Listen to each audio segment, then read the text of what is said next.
तो आज जो हम पढ़ने जा रहे हैं, ठीक है, वो है नॉन-नेस्ट इक्वेशन।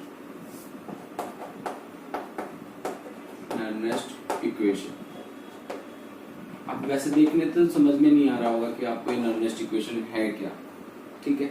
तो जो नॉन-नेस्ट इक्वेशन है, एक साइंटिस्ट था नॉन-नेस्ट, उसने अपने नाम से ही ये इक्वेशन दे दिया। बट अगर आपको ध्यान हो तो हमने जो पिछली वीडियो थी उसमें हमने क्या सीखा था, इलेक्ट्रोड पोटेंशियल निकालना। क्या निकालना? Electrode potential. पर जो हम वो इलेक्ट्रोड पोटेंशियल किसी भी अगर सेल का फाइंड आउट करते थे, अगर हम किसी भी सेल का फाइंड आउट करते थे तो वो हम एट ए स्टैंडर्ड कंडीशन पे फाइंड आउट करते थे, राइट। इस कंडीशन पे, स्टैंडर्ड कंडीशन पे फाइंड आउट किया। जितना भी हमने एक मेटल का इलेक्ट्रोड पोटेंशियल फाइंड आउट किए, जितने भी फाइंड आउट किए हैं हमने किस पे निकालने हैं? स्टैंडर्ड कंडीशन पे। आपने देखा जो मैंने एक इलेक्ट्रोकेमिकल सीरीज बनाई थी वो सबके स्टैंडर्ड मैंने रिडक्शन पोटेंशियल फाइंड आउट किए थे और वो सिर्फ एक स्टैंडर्ड कंडीशन पे थे। क्लियर है? बट स्टैंडर्ड कंडीशन का मतलब क्या था कि अगर आपके पास सॉल्यूशन कितना हो, 1 मोलर कंसंट्रेशन, और टेम्परेचर कितना हो 298 केल्विन, और प्रेशर कितना हो 1 एटमॉस्फेयर या 1 बार, ठीक है। अगर ये कंडीशन है तो उस पोटेंशियल को हम क्या बोलते हैं? Standard electrode potential. Clear? Okay. अगर तो हम फाइंड आउट कर सकते थे कैसे? ई नोट सेल कैसे निकालते थे हम किसी उसका? ई नोट कैथोड माइनस ई नोट एनोड, इस तरह से निकालते थे कि यदि आपके पास क्या हो जाए, जैसे कि ये जिंक मैंने दे दिया आपको, इस तरह से रिएक्शन दे दी कि जिंक को जब आपने कॉपर सल्फेट के अंदर डाला, ठीक है, तो क्या बन गया? जिंक सल्फेट बन गया प्लस में कॉपर बन गया। तो यहाँ पर जो जिंक है, जिंक का क्या हो रहा है? ऑक्सीडेशन, और कॉपर का क्या हो रहा है? रिडक्शन। तो मैंने इसका निकाल लिया। और वो कैसे निकाला? क्योंकि मुझे इनके जो स्टैंडर्ड इलेक्ट्रोड पोटेंशियल दे रखे थे, कॉपर 2 पॉजिटिव से कॉपर, ठीक है, कितना दे रखा था? प्लस के 0.34 वोल्ट, 0.34 वोल्ट, और जो इसके था किसका था? जिंक का स्टैंडर्ड रिडक्शन पोटेंशियल दे रखा था आपको, कितना दे रखा था? वो दे रखा था माइनस 0.76 वोल्ट, ये गिवन था। तो आपको कहा गया कि भाई इनका ना मुझे ना इलेक्ट्रोड पोटेंशियल फाइंड आउट करके दिखाओ। तो मेरे को पता था ई नोट सेल का फॉर्मूला क्या होता है? ई नोट कैथोड माइनस ई नोट एनोड। तो मैंने आपको जनरल एक सिंपल सा ट्रिक बताया था कि आपने देखना है कि जिसका पॉजिटिव, जिसका जितना ज्यादा मतलब रिडक्शन पोटेंशियल दे रखा होगा उसको आप समझ लेना उसका तो क्या हो रहा होगा? रिडक्शन। और जिसका उसके कंपैरिजन कम हो रहा होगा उसका हो रहा होगा ऑक्सीडेशन। अगर ये जो चीज है, ये जो क्राइटेरिया है, अगर आपकी रिएक्शन को सेटिस्फाई कर रहा है, इसका मतलब रिएक्शन तो कैरी आउट होगी। ठीक है, ठीक है, रिएक्शन तो क्या होगी? कैरी आउट होगी। बट अगर ये मतलब ये इसके अंदर हमने जाके देखा ये प्रोसेस उल्टा आ रहा है। प्रोसेस उल्टा कैसे? कि भाई एक में तो क्या हुआ, इसमें मान सपोज करो जिंक का दिखा दे वो रिडक्शन, जिंक का क्या दिखा दे? रिडक्शन, और कॉपर का दिखा दे ऑक्सीडेशन। मतलब रिएक्शन, अगर मैं रिएक्शन में कैसे लिख दूं, देखो तो उसमें तो ये उल्टी हो जाएगी ना। कैसे? अगर हम क्या करें, कॉपर को जिंक सल्फेट के अंदर डाल दे तो क्या बन जाएगा? CuSO4 प्लस में जिंक बन जाएगा। तो यहाँ पर कॉपर का तो क्या हो रहा है? ऑक्सीडेशन, और जिंक का क्या हो रहा है? रिडक्शन। ऐसे ही हो रहा है ना। तो मैंने कैसे निकाला? कॉपर किस स्टेट में होता है? जो सॉलिड स्टेट में, वो अपने 0 स्टेट में है, और यहाँ कॉपर 2 पॉजिटिव में है, तो यहाँ पर कॉपर की ऑक्सीडेशन कितनी होगी? +2। तो 0 से +2 इंक्रीज कर रहा है, तो इसको हम क्या बोलते हैं? ऑक्सीडेशन। और जिंक का क्या हो रहा है? रिडक्शन, क्योंकि जिंक यहाँ किस फॉर्म में? +2 से किस में जा रहा है? 0। अगर ये अब देखो, बट हमारा क्राइटेरिया तो ये चेंज नहीं हो नहीं सकता, ये हमने चेंज कर दिया, उसको रिवर्स कर दिया। तो आपने देखा कि ये वाली रिएक्शन कैरी आउट होगी या ये वाली रिएक्शन कैरी आउट होगी। तो हमने अपने डाटा से देखा, हमने डाटा के अकॉर्डिंग देखा, जिसका जितना ज्यादा रिडक्शन पोटेंशियल दे रखा है तो हम समझेंगे कि उसका क्या होगा? रिडक्शन होगा, और जिसका उसके कंपैरिजन कम दे रखा है इसका ऑक्सीडेशन। हमने दोनों में मैच करके देखा कि इसके अकॉर्डिंग कौन सा डाटा हमारा मैच कर रहा है। तो हमने देखा कि जिंक का ऑक्सीडेशन हो रहा है, और यहाँ पर हमने भी क्या लिखा? जिंक का ऑक्सीडेशन है। कॉपर का क्या हो रहा है? रिडक्शन, और यहाँ पे हमने क्या लिखा? कॉपर का रिडक्शन। तो इसका मतलब ये तो फॉलो कर रहा है। बट अगर हम यहाँ देखें, कॉपर का क्या हो रहा है? यहाँ पे ऑक्सीडेशन, बट कॉपर का यहाँ क्या दे रखा है? रिडक्शन। इसका मतलब ये रिएक्शन फॉलो नहीं होगी। ठीक है, और हमने इस तरह से इनका ई नोट सेल भी निकाला था। ई नोट सेल जैसे इसका तो इसका निकल सकता है, इसका नहीं निकल सकता, क्योंकि अगर इसका निकालेंगे हम तो इसका जो ई नोट सेल आएगा वो क्या आएगा? नेगेटिव आएगा। क्या आएगा? नेगेटिव। और हमने बताया था कि अगर किसी का ईएमएफ ऑफ सेल अगर क्या आ रहा है, नेगेटिव आ रहा है, ठीक है, तो इसका मतलब है वो रिएक्शन प्रोसीड नहीं करेगी। अगर किसी का ईएमएफ पॉजिटिव आ रहा है, हमने इनकी एप्लीकेशन में किया था, तो उसका मतलब है वो रिएक्शन क्या कर जाएगा, कैरी आउट कर जाएगा। बट ये जो हमने ये जो पोटेंशियल फाइंड आउट कर रहे हैं, ये हमने कहां पे निकाले हैं, जब इस जिंक कॉपर सल्फेट की जो कंसंट्रेशन कितनी है 1 मोलर है, और जिंक सल्फेट की भी कंसंट्रेशन कितनी है 1 मोलर है, तब हमने क्या किया, इनका ए नोट सेल फाइंड आउट किया। और जब हमने ई नोट सेल फाइंड आउट किया तो सिंपल सा वही ई नोट कैथोड माइनस ई नोट एनोड से हमने निकाल लिया। जैसे इसका निकाल लें तो कैसे आएगा, ई नोट सेल, ई नोट कैथोड माइनस ई नोट एनोड, कैथोड पे क्या होती है हमेशा रिडक्शन, यानी ये आपका क्या होगा, कैथोड होगा, और एनोड पे क्या होगा हमेशा ऑक्सीडेशन, यानी ये आपका क्या बनेगा, एनोड बनेगा। तो यानी हमने इस वैल्यू में से इसको माइनस करना है, 0.34 वोल्ट माइनस 0.76 वोल्ट, ठीक है। तो आपका आंसर आ कितना आ जाएगा, 1.00 आ जाएगा, 1.110 सॉरी, ये आ जाएगा। तो अगर ईएमएफ पॉजिटिव आ रहा है, इसका मतलब ये रिएक्शन कैरी आउट कर रही है। हाँ, कई बार क्या होता है, हमें डाटा जो दे रखा होता है वो ऑक्सीडेशन पोटेंशियल में दे रखा होता है, तो फिर हमने करना क्या है, उन ऑक्सीडेशन पोटेंशियल को किसमें चेंज करना है, साइन चेंज कर देना, जस्ट और नथिंग एल्स, रिडक्शन पोटेंशियल में चेंज करना, क्योंकि हमने रिडक्शन पोटेंशियल को ही मान के सारा क्वेश्चन हम सोल्व करते हैं, ठीक है। तो यहाँ पे अब ये तो था 1 मोलर के लिए। अगर हमारे सॉल्यूशन की कंसंट्रेशन क्या हो जाए, चेंज हो जाए, अगर हमारे सॉल्यूशन की कंसंट्रेशन क्या हो जाए, चेंज हो जाए, फिर हम कैसे उसका पोटेंशियल फाइंड आउट करेंगे, तो उसके लिए हमने क्या किया, नर्नेस्ट इक्वेशन लगाएंगे। तो नर्नेस्ट इक्वेशन क्या कहती है, फॉर ए सिंगल इलेक्ट्रोड के लिए उसको हम रिप्रेजेंट करेंगे ई सेल से। ई सेल अगर स्टैंडर्ड लगा दे तो स्टैंडर्ड हो जाएगा, तो ई सेल। और हमें सबका ई नोट सेल तो हमें पता ही होता है, वो हम कैसे निकालेंगे, वो आप इलेक्ट्रोकेमिकल सीरीज से हमें डाटा मिल पता ही है, ई नोट सेल माइनस, तो यहाँ पे होता है RT over NF, RT over NF ln, ठीक है, 1 अपॉन में, ठीक है, जो भी आपका यहाँ पे क्या है ln अपॉन में क्या हो जाएगा, यहाँ पे product by reactant, concentration of product by, या आप यहाँ पे क्या लिख दो, QC लिख दो। वो और चीज बताता हूँ मैं आपको, क्या लिखते हैं हम यहाँ पे, QC, ठीक है। तो अब यहाँ पे आपको एक चीज, दो चीज नहीं आई है, ठीक है। एक तो ये ln को जब आप क्या करते हो, नेचुरल लॉगरिथम में लेके आते हो, तो जो ln होता है वो किसके इक्वल होता है, आपका 2.303 लॉग के इक्वलेंट होता है। और r की वैल्यू, r आपका क्या होता है, गैस कांस्टेंट कितना होता है, 8.314 जूल पर केल्विन पर मोल, जूल पर केल्विन पर मोल, ठीक है। और f क्या होता है आपका, फेराडे होता है, 1 फेराडे की इसकी वैल्यू कितनी होती है, 96500 कूलम होता है, ठीक है। और n क्या है यहाँ पे, n का मतलब है कि नंबर ऑफ इलेक्ट्रॉन लॉस और गेन, ठीक है। अगर कोई रिडक्शन है तो आप देखोगे कि रिएक्शन के अंदर कि टोटल नंबर ऑफ कितने इलेक्ट्रॉन और लॉस गेन। सपोज करो जैसे मैंने क्या किया, इसका निकाला Zn से Zn2 पॉजिटिव से Zn, तो मैं कैसे लिखूंगा, ऐसे लिखूंगा ना कि भाई Zn2 पॉजिटिव ने क्या किया, 2 इलेक्ट्रॉन गेन करे और क्या करा, Zn बनाया, यही तो करूंगा, ठीक है। तो अगर सपोज करो अगर ये 1 कंसंट्रेशन है तो सिंपल सा फिर तो मेरा यही आएगा, ई नोट सेल जो वैल्यू आई थी वो हम इसका निकाल लेंगे, बट वो भी किसके कोरस्पोंडिंग करके करेंगे, हम हाइड्रोजन के इलेक्ट्रोड को रख के, सिंपल, क्योंकि नॉर्मल हाफ सेल का तो हम इलेक्ट्रोड पोटेंशियल फाइंड आउट नहीं कर सकते, तो उसके लिए आपको सेल बनानी पड़ेगी। और सेल किसके साथ बनाओगे आप, स्टैंडर्ड इलेक्ट्रोड पोटेंशियल के साथ रख के बनाओगे, तब जाके आप निकाल सकते हो। अगर कंसंट्रेशन अगर हम क्या कर दे, चेंज कर दे, तो उसके लिए हम फॉर्मूला लगाएंगे ये वाला, क्लियर। तो यहाँ पर ई नोट सेल, तो इसका आ जाएगा जिंक का आपको पता ही है, ई नोट सेल की वैल्यू कितनी होती है, माइनस 0.76 वोल्ट होती है, किसकी रिडक्शन पोटेंशियल की फॉर्म में है। अब हाँ, तो मैं आपको बताता एन क्या है, यहाँ पे नंबर ऑफ इलेक्ट्रॉन का लॉस और गेन। तो यहाँ पर आप रिएक्शन के अंदर देखोगे कि कितने इलेक्ट्रॉन का लॉस और गेन हो रहा है, तो इलेक्ट्रॉन का लॉस कितना हो रहा है, यहाँ पे 2 हो रहा है, तो यहाँ पर एन की वैल्यू कितनी आएगी आपकी, 2 आएगी, क्लियर हुआ, ओके, ये चीज क्लियर होगी।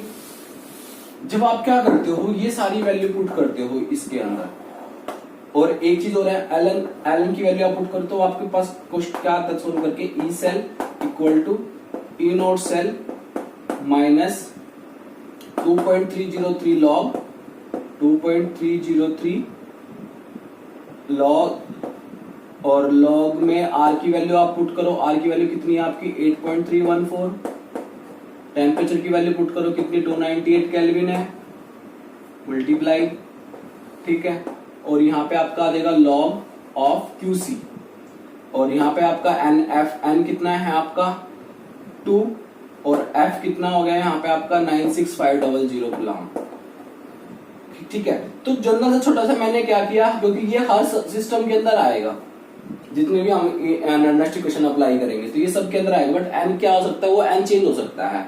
तो जब हम इसको सोल्व करते हैं तो ओवरऑल कितना आता है हमारे पास 0.0591, ये हमने सोल्व किया हुआ, तो आपको इतना लिखने की जरूरत नहीं है। अगर आप क्लिक भी देते हो तो आप डायरेक्ट ये लिख सकते हो आप सोल्व करके 0.0591 डिवाइड बाय में एन, ठीक है, और यहाँ पे आपका आता है लॉग QC।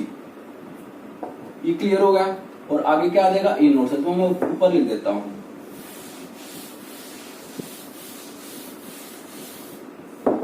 क्या है फॉर्मूला हमारा ई सेल क्यों निकाल रहे हैं, क्योंकि हमने कंसंट्रेशन को क्या कर दिया, चेंज कर दिया, ठीक है। तो ई सेल उसको हम क्या करेंगे E नोट सेल, क्योंकि अब उसकी जो पोटेंशियल आएगा वो कम आएगा पहले, क्योंकि अब कंसंट्रेशन चेंज कर दिया है। 0.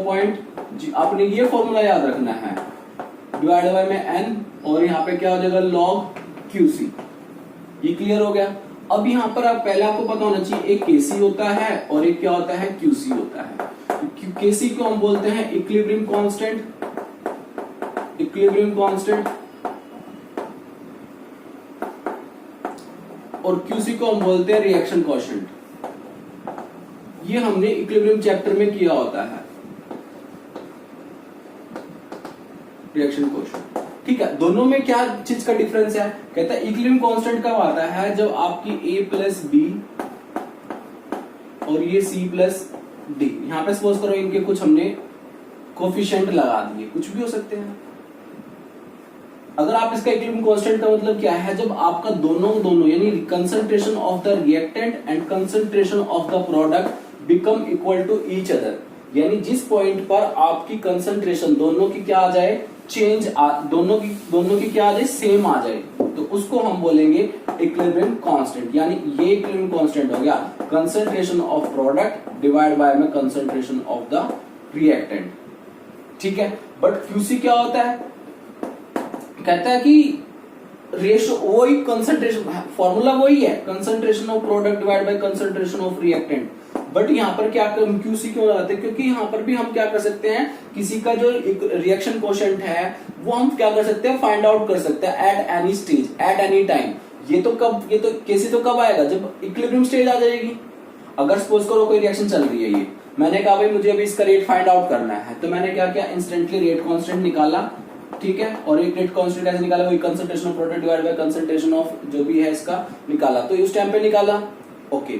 फिर मैंने थोड़ी देर बाद फिर निकाला, थोड़ी देर के बाद टाइम देखा कि कितनी भाई प्रोग्रेस हो रही है नहीं हो रहा, ठीक है, फिर निकाला, इस तरह से मैंने निकालता गया। तो बीच में एक ऐसी स्टेज भी आएगी, इक्विलिब्रियम आएगी, जिस टाइम क्या होगा, कंसंट्रेशन ऑफ प्रोडक्ट और कंसंट्रेशन ऑफ रिएक्टेंट क्या हो जाएगा, इक्विवेलेंट हो जाएगा। वो कब होगा, when KC become equal to QC, ठीक है। इसका मतलब है अब रिएक्शन क्या आ गई है, हमारी इक्विलिब्रियम में आ गई है। अगर आपका KC ग्रेटर आ रहा है देन कैसे, QC से, तो इसका मतलब है आपकी रिएक्शन अब ज्यादा फॉरवर्ड की तरफ चली गई है, ठीक है। यानी अब रिएक्टेंट में बहुत ही कुछ प्रोडक्ट है। अगर आपका KC की वैल्यू क्या आ रही है, कम आ रही है, और QC की ज्यादा आ रही है, इसका मतलब आपकी रिएक्शन बैकवर्ड डायरेक्शन में है। तो ये कुछ साइंस है। तो आपको रिएक्शन क्वोशिएंट समझ में आ गया होगा। रिएक्शन क्वोशिएंट का मतलब क्या है कि कंसंट्रेशन को फाइंड आउट करना एट एनी स्टेज पे, ठीक है। और अगर इक्विलिब्रियम कांस्टेंट है तो इक्विलिब्रियम कांस्टेंट का उसके लिए हम KC यूज करेंगे, जब दोनों की कंसंट्रेशन क्या आ जाएगी, इक्विवेलेंट आ जाएगी, तो वो जाएगा हमारा KC। बट यहाँ हम क्या कर रहे हैं, QC फाइंड आउट कर QC लिखेंगे। QC पे क्या होगा कि अभी रिएक्शन चल रही है और रिएक्शन को हम किसी भी फाइंड स्टेट पे लिखेंगे। तो यहाँ पर हम क्या लिखते हैं, समझ में आ गया वो QC आपका। तो QC भी क्या होगा आपका, E सेल इक्वल में E note cell minus 0.0591 divide by में N, और यहाँ पे हम क्या लिखेंगे, concentration of the product divide by में concentration of the reactant. Suppose करो मुझे किसका निकालना है, Zn2 positive plus 2 electron give rise to Zn। तो यहाँ पे Zn की कुछ ना कुछ, ये जो सॉल्यूशन होगा वो कुछ ना कुछ तो होगी कंसंट्रेशन इसकी, तो ये हमने एक्वस लिख लिया। और ये Zn आपका क्या है, सॉलिड स्टेट में है। तो जब आप इसका ई सेल लिखोगे, ई सेल, तो ई नोट सेल, तो इसी की वैल्यू आ जाएगी, कितनी आ जाएगी 0.0591, नो सॉरी, कितनी ई सेल की वैल्यू होती है माइनस 0.76 वोल्ट होती है, जो उसका रिडक्शन पोटेंशियल होता है, माइनस 0.0591 डिवाइड बाय में एन कितना है आपका 2। यहाँ पे हम क्या लिखेंगे, लॉग प्रोडक्ट बाय रिएक्टेंट, तो प्रोडक्ट मेरा ये हो गया और रिएक्टेंट मेरा ये हो गया, तो प्रोडक्ट क्या हो गया आपका Zn सॉलिड स्टेट में है और यहाँ पे Zn2 पॉजिटिव, जो उसकी आपकी कंसंट्रेशन है। और आपने क्या ध्यान रखना है, जो मेटल होगा, मेटल अगर आपका सॉलिड स्टेट में है तो उसकी जो कंसंट्रेशन है ऑलवेज टेकन यूनिटी, यानी हमने क्या लेनी है 1 लेनी है, तो 1 लेंगे तो जनरल क्या हो जाएगा, यहाँ पर 1 हो जाएगा, क्या हो जाएगा 1 हो जाएगा। क्लियर हुआ, ठीक है। तो अगर मुझे क्या करना है, स्पेशल एक जनरल रिएक्शन लिखनी है, तो जनरल रिएक्शन क्या हो जाएगा, किसी भी सेल के लिए जो भी है आपका Mn positive to Mn M equal to उसका क्या आ जाएगा आपका ई नोट सेल, ठीक है, ई नोट सेल किसका, उसी रिएक्शन का Mn positive to M minus कितना हो जाएगा 0.0591 डिवाइड बाय में n log 1 अपॉन में क्या आ जाएगा Mn पॉजिटिव। क्लियर हुआ। तो ये हम किसी भी सिंगल हाफ सेल का क्या कर सकते हैं, विद द रेफरेंस इसकी सेल से हम क्या कर सकते हैं, इलेक्ट्रोड पोटेंशियल उसका फाइंड आउट कर सकते हैं एट एनी कंसंट्रेशन। क्लियर हुआ या नहीं हुआ, ठीक है। तो ये मेरी एक, जैसे इसका निकाला था मैंने, और इसमें आपने बात ध्यान रखनी है कि भाई जो मेटल होगा उसकी आपने कंसंट्रेशन ऑलवेज जो सॉलिड स्टेट में है वो टेकन एज क्या लेनी है, 1 लेनी है, यूनिटी लेनी है। ओके, तो अब एक बात हो रहा है, अगर हमें कंप्लीट सेल का निकालना हो, कंप्लीट सेल का मतलब क्या है, जिसके अंदर ऑक्सीडेशन और रिडक्शन दोनों प्रोसेस हो रहे हो, ऑक्सीडेशन भी हो रहा हो और रिडक्शन भी हो रहा हो। हाँ, एक चीज बताना भूल गया, चलो मैं आगे बताता हूँ। तो अगर सपोज करो आपके पास ये है, जिंक को आपने क्या किया, कॉपर सल्फेट के अंदर डाला तो Cu2 पॉजिटिव, ठीक है। तो ये क्या बनेगा आपका जिंक, तो जिंक 2 आयन में कन्वर्ट हो गया और कॉपर किस में कन्वर्ट हो जाएगा, कॉपर इसमें। तो यानी यहाँ पर कॉपर की कुछ ना कुछ कंसंट्रेशन दे रखी है, सपोज करो मैंने 0.01 लिख दी, ठीक है। और यहाँ जिंक की भी कंसंट्रेशन कितनी है मेरे पास, 0.001 दे दिया। अब हमारे पास मोलर कंसंट्रेशन 1 नहीं है, ये बात ध्यान रखना, ठीक है। तो अब हम क्या निकालेंगे, इसका ई सेल निकालेंगे। ई सेल कैसे निकालेंगे, ई नोट सेल, ठीक है, माइनस 0.0591 डिवाइड बाय में n log concentration of product. Product ये है क्या क्या आपके पास, जिंक 2 पॉजिटिव है और कॉपर है, और डिवाइड बाय में आपका कंसंट्रेशन ऑफ रिएक्टेंट, रिएक्टेंट क्या है, जिंक है और कॉपर 2 पॉजिटिव है। और मैंने अगर आपको ध्यान बताया, याद दिया होगा, रखा होगा आपने कि जितने भी अगर सॉलिड स्टेट में है उनकी हम कंसंट्रेशन कितनी ले लेंगे, 1 ले लेंगे। तो 1 लेंगे तो हमारे पास क्या आ जाएगा, E cell equal to E naught cell minus 0.0591 divide by में एन लॉग, तो क्या बच गया मेरे पास, जिंक डिवाइड बाय में कॉपर आया। एक तरह से क्या लिख सकते हैं हम, ये ऑक्सीडेशन, जिंक क्योंकि ऊपर क्या आ रहा है आपका ऑक्सीडेशन आ रहा है, तो ऊपर आप कंसंट्रेशन ऑफ ऑक्सीडेशन जो भी है आपका डिवाइड बाय में कंसंट्रेशन ऑफ क्या लिख सकते हो, रिएक्टेंट भी लिख सकते हो। Clear, yes. तो जब आप कितना समझ में आ गया, चाप ये ले लो, चाप ये ले लो। अब आगे अगर हम वैल्यू पुट करें, थोड़ा सा आपको सोल्व करके दिखा रहा हूं, नथिंग एल्स और कुछ नहीं, ठीक है। ई सेल, अब यहाँ पे ई नोट सेल क्या आएगा, जो आपका जिंक का रिडक्शन पोटेंशियल और कॉपर का जो रिडक्शन पोटेंशियल दे रखा है, आपने उनका ई नोट सेल निकालना है। तो और ई नोट सेल कैसे, कितना आएगा इनका, आपको पता ही है, कॉपर का कितना होता है, कॉपर 2 पॉजिटिव टू कॉपर का कितना होता है, प्लस के 0.34 वोल्ट, और जिंक का कितना होता है, जिंक 2 पॉजिटिव टू जिंक कितना होता है, माइनस 0.76 वोल्ट। जब आपको सोल्व कर देंगे इन दोनों को, कितना होता है,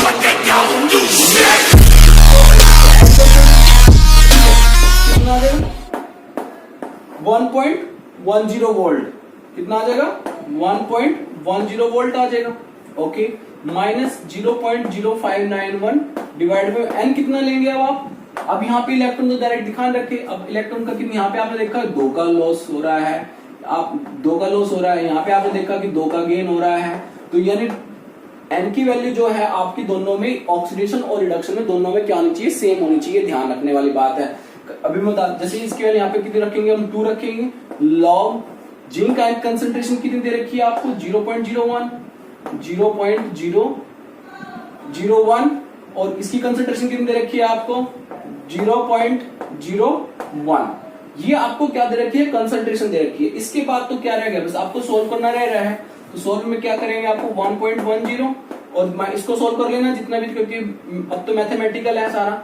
0.0591 डिवाइड बाय में 2 लॉग, इसको सोल्व कर लेना जितना भी आएगा 1।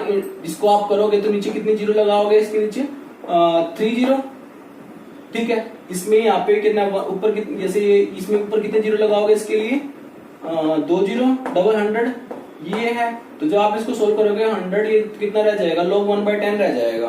तो 1.10 माइनस 0.0591 डिवाइड बाय में 2 log 1/10, ठीक है। इसको सोल्व कर लेंगे हम। अब कई बच्चों को प्रॉब्लम आ रही होगी लॉग में, तो मैं लॉग के लिए भी आपको नेक्स्ट टाइम देखूंगा, अगर मैं वीडियो बना पाया तो मैं लॉग के लिए मैं वीडियो बनाऊंगा, तो उसमें आप चेक कर लेना कैसे सीखते हैं लॉग। तो क्लियर है, इतना आप निकाल सकते हो। हाँ, अब बच्चों को कंफ्यूजन कहाँ आती है, ये तो स्टेप हो गया तो निकल सकता है। अगर कई बार क्या होता है, जैसे ये दे दिया Ag+ दे दिया और जिंक 2 Ag+ जिंक 2 पॉजिटिव, और यहां पर आपका आ गया Ag। अब इसमें N की वैल्यू कितनी ले, तो आप यहां देखोगे Ag+ से कितना हो रहा है, Ag में +1 हो रहा है, यहाँ पे जिंक का कितना आ रहा है, +2 हो रहा है। तो क्या आप समझ में नहीं आता 1 ले या 2 ले, तो आपने, मैंने पहले बताया है आपको, ये N की वैल्यू को क्या करना पड़ेगा, इक्वल करना पड़ेगा। तो इक्वल करने के लिए आप क्या करोगे, इसको 2 से मल्टीप्लाई और इसको भी 2 से मल्टीप्लाई। तो हम यहाँ पर M की वैल्यू कितनी हो जाएगी आपकी, 2 हो जाएगी। इतनी बात। फिर दूसरी बात में प्रॉब्लम कहाँ आती है, जो भी आपका यहाँ पे कोफिशिएंट होगा, जो भी आपका यहाँ पे कोफिशिएंट होगा वो क्या बनेगा, पावर बनेगा। अब ये तो आपका रिडक्शन है, तो रिडक्शन तो नीचे आता है। सपोज करो यहाँ पर आपका ये ऑक्सीडेशन ऊपर रिडक्शन देते हैं हम, ऑक्सीडेशन किसका हो रहा है, जिंक का। तो जिंक का तो कोई कोफिशिएंट है ही नहीं, ठीक है, पर आपका सिल्वर का कोफिशिएंट है, तो आप सिल्वर के कोफिशिएंट को ऊपर लिखोगे।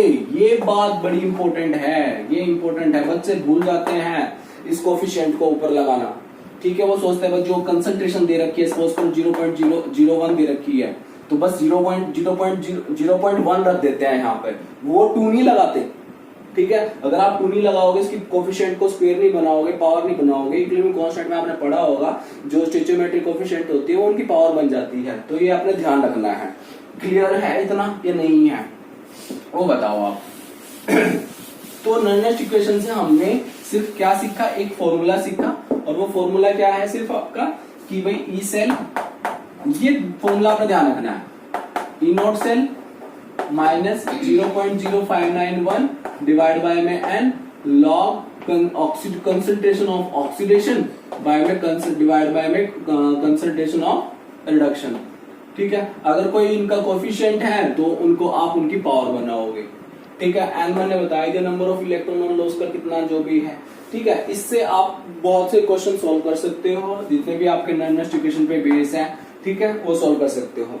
जैसे मैं एक आधा आपको न्यूमेरिकल इसका सिंगल सेल का बता देता हूं कि भाई इसका कैसे कैसे क्वेश्चन सॉल्व होंगे इसके। ओके, तो क्वेश्चन क्या है, if standard reduction potential for copper electrode is 0.34 volt. अब आपको कॉपर का स्टैंडर्ड रिडक्शन पोटेंशियल दे रखा है, यानी ये दे रखा है नोट सर।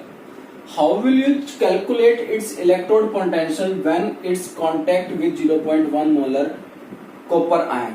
कह रहा है कि आप किस तरह से इसका इलेक्ट्रोड पोटेंशियल फाइंड आउट करोगे, कब, जब ये जो कॉपर की जो इलेक्ट्रोड है वो किसके कांटेक्ट में आ जाती है, 0.1 मोलर कॉपर सल्फेट सॉल्यूशन। पहले किसके कांटेक्ट में था, 1 मोलर के में था। जब वो 1 मोलर के में था तो स्टैंडर्ड फॉर्म में था, जिसका इलेक्ट्रोड पोटेंशियल हमने फाइंड आउट किया हुआ है। पर जब वो क्या हुआ, उसकी हमने कंसंट्रेशन क्या कर दी, डिक्रीज कर दी तो क्या इलेक्ट्रिक पोटेंशियल पे क्या इफेक्ट पड़ेगा, वो इलेक्ट्रिक पोटेंशियल इंक्रीज करेगा या डिक्रीज करेगा। तो आपने बात ध्यान रखनी है, अगर आप कंसंट्रेशन क्या करते हो, डिक्रीज करते हो, तो इलेक्ट्रोड पोटेंशियल भी क्या करेगा, डिक्रीज करेगा। अगर आप कंसंट्रेशन इंक्रीज करोगे तो इलेक्ट्रोड पोटेंशियल भी क्या करेगा, इंक्रीज करेगा। ये बात ध्यान रखनी है। और एक बात और बताना भूल गया था मैं, अगर आपको कंसंट्रेशन जो भी है यूनिट, जो कंसंट्रेशन वगैरह दे रखी है किसी सॉल्यूशन की, या फिर वो अगर गैसेस टर्म में है तो बार में देगा, वो किसमें देगा, वो बार में देगा। तो आपने बस वो जो यहाँ पर हम लिखते हैं ना, बस इसको उल्टा कर देना है। क्या कर देना है, उल्टा कर देना, यानी रिडक्शन ऊपर ऑक्सीडेशन नीचे, और नथिंग एल्स, और कुछ नहीं। ये बात ध्यान रखनी है अगर क्वेश्चन आता है तो। जैसे जनरली आपको क्वेश्चन ऐसे ही मिलेंगे। तो इसमें अब कैसे करेंगे, ई नोट सेल है आपके पास, yes, 0.0591 divide by N, N कितना हो रहा है, कॉपर 2 पॉजिटिव है, और तो कोई सेल है नहीं, तो एन की वैल्यू कितनी होगी, 2 होगी। Log concentration of oxidation divide by में रिडक्शन, तो यानी आपको कॉपर एन कंसंट्रेशन रखनी है कितनी, 0.1, और आपका क्वेश्चन क्या हो जाएगा, सॉल्व हो जाएगा। Clear, yes. तो ये इस तरह से आप इस क्वेश्चन को कर सकते हो। इसमें तो और कुछ था ही नहीं। नेक्स्ट क्वेश्चन देखो, एक क्वेश्चन हो रहा है, क्या है कि आपने calculate the electrode potential of hydrogen electrode when it contact with solution whose pH is 10। जैसे अगर आपको ध्यान हो तो हमने जब स्टैंडर्ड हाइड्रोजन इलेक्ट्रोड पोटेंशियल निकाला था तो हमने क्या किया हुआ था, इस तरह से ये प्लेटिनम की वायर थी और नीचे प्लेटिनम की फॉयल थी, ठीक है। और जो प्लेटिनम की फॉयल थी किसके अंदर डिप थी, ये जो हमारा सॉल्यूशन था HCl, ठीक है। और यहाँ से हम जो एक गैस पास कर रहे थे H2 गैस, तो ये H2 गैस इसके अंदर आ रही थी, ठीक है। और यहाँ पे सॉल्यूशन क्या आपका HCl है, तो HCl क्या हुआ आपका यहाँ पे H+ की फॉर्म में है, ओके।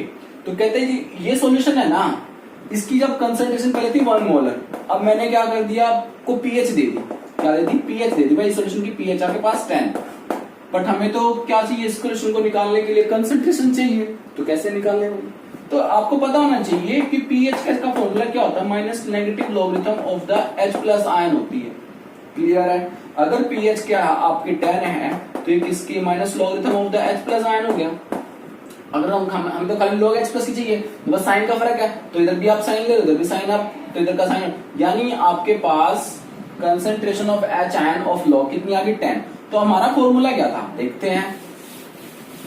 हमारा फॉर्मूला तो ये था, E cell equal to E note cell minus 0.0591 divide by में n log 1 में कंसंट्रेशन ऑफ H+ आयन, यही था, yes, concentration of H+ ion.